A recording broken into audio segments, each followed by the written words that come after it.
Dias 13 e 14 de junho, Maria Lúcia Fatorelli esteve em Florianópolis. No dia 13, ela participou de reunião no Sintesp, que reuniu as entidades que participam dos fóruns dos 3 estados do Sul que discutem a defesa do serviço público federal, estadual e municipal. No dia 14, ela foi para a UFSC, onde debateu com estudantes, professores e técnicos administrativos os problemas gerados no Estado brasileiro pelo endividamento. Essa é a nossa realidade concreta, palpável. Olha, o projeto de lei 257, ele é colocado como uma possibilidade de aliviar a dívida pública dos estados e, em troca disso, ele exige um enorme ajuste fiscal para todos os estados da federação. Mas ele não para por aí. Ele altera artigos da Lei de Responsabilidade Fiscal que promovem uma alteração que vão em todo o serviço público, em toda a estrutura de Estado.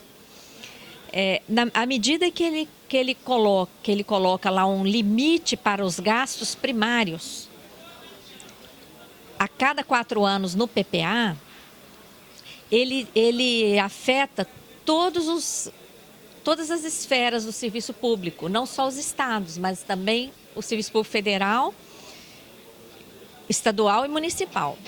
Além disso, no meio desse bojo, esse projeto de lei admite a remuneração da sobra de caixa dos bancos.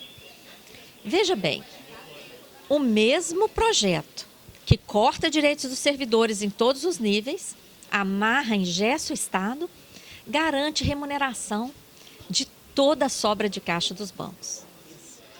Na hora da renegociação dessa dívida dos estados, o Tesouro Nacional somou ao valor da dívida que cada estado possuía na época, ele somou o passivo dos bancos públicos, dos bancos estaduais naquela época.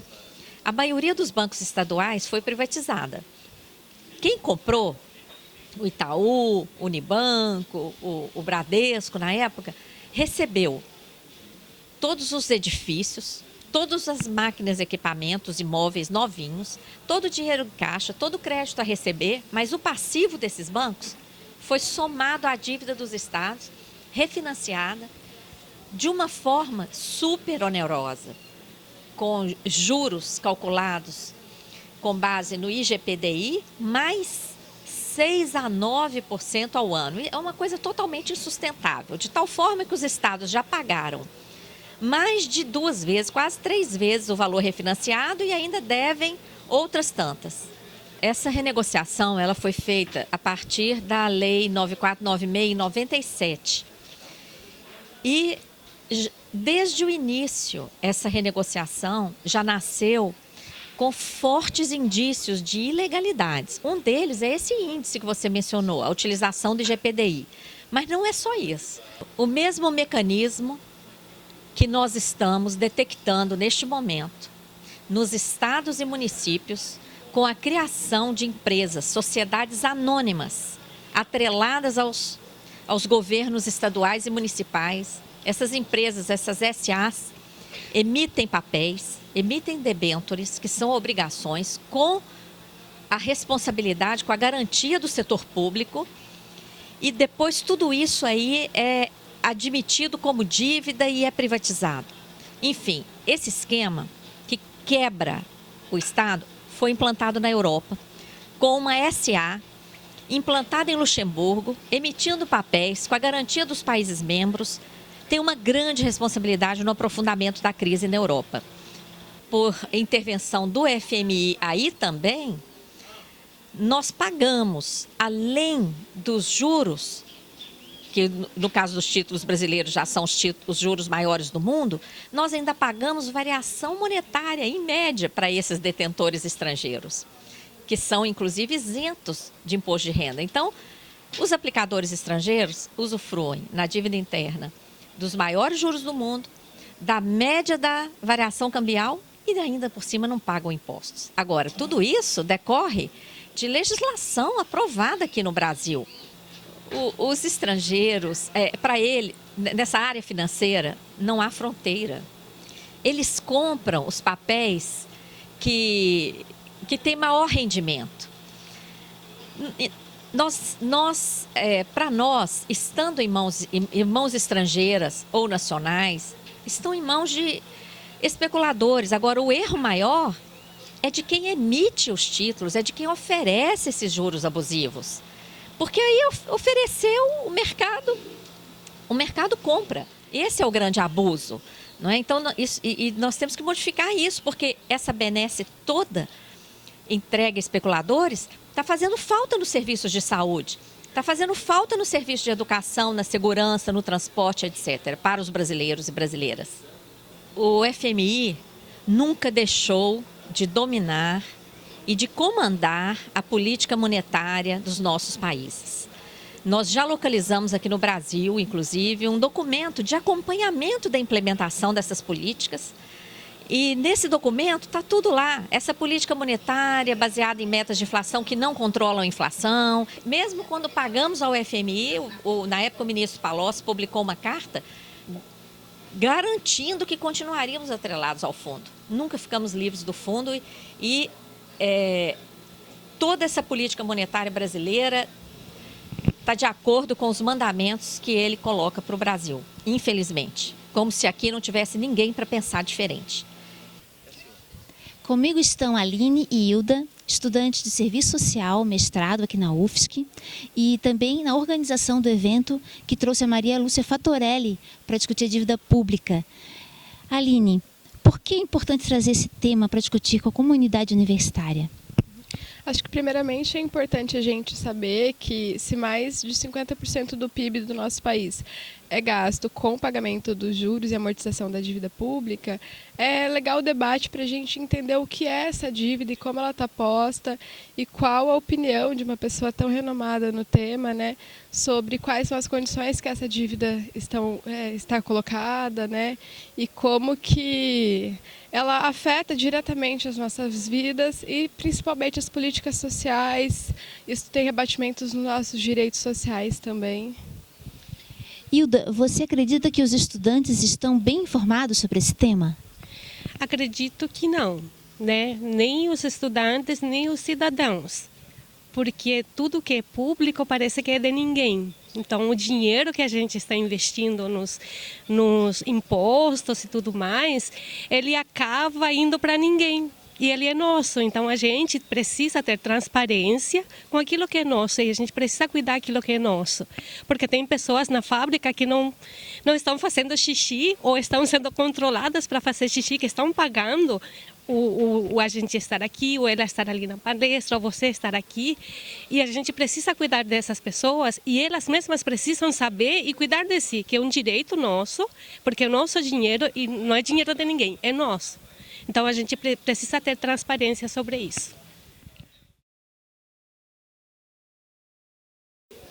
Rui Ávila Wolff é produtor de ostras aqui no Ribeirão da Ilha, em Florianópolis, e veio participar da discussão sobre a auditoria da dívida cidadã com Maria Lúcia Fatorelli, aqui na UFSC. Rui, o que a criação de ostras tem a ver com a auditoria da dívida? Bom, quando a gente fala de recursos nacionais, né, de dinheiro do Brasil, que o brasileiro produz trabalhando, cada vez que tiram dinheiro da bolsa do brasileiro, a gente vende menos ostra. Uma dívida que teoricamente já foi paga e ela sobrevive em função dos juros altos, e a gente vem aqui conhecer um pouco. Eu acho que tem algumas pessoas informadas sim, mas a maioria das pessoas está alheia. Então a gente vem aqui com o objetivo mesmo político de lutar pela auditoria da dívida externa, porque a gente acha que eu quero saber quais são os motivos que nos fortalece essa discussão no local de trabalho onde a gente vive, né?